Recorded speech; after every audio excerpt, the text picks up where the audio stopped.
ពួកហៀនេះអាត្មាយំសំបីតែម៉ាស្លាប់ទៅហើយក៏នៅមកញ៉ៃញ៉ៃខ្ញុំមកទៀត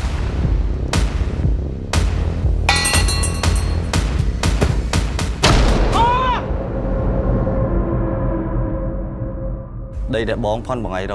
ល្អសម្រាប់តែពីរអ្នកគាត់ទេបើបងឯងចង់យកសពអាម៉ាទៅបញ្ចុះនៅលើដីល្អគួរតែទៅបញ្ចុះលើដីដែលខ្ញុំរកឲ្យទៅ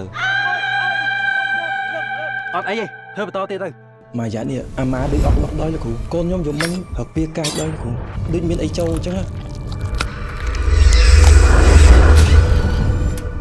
បងនេះអត់មានជួយណាអាម៉េចមិនអាចទេលោកគ្រូពួកខ្ញុំបញ្ចុះអាម៉ាក្នុងភ្នូនឹងច្បាស់ណា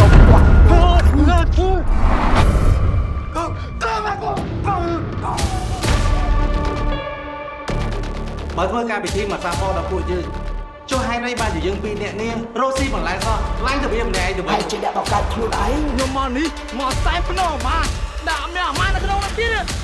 អ្នកណាថាហ៊ានមកសែនភ្នំទៅទេហ៊ានកំពុងតែសែនភ្នំខ្លួនឯងតាហើយគឺខ្ញុំឃើញទីមក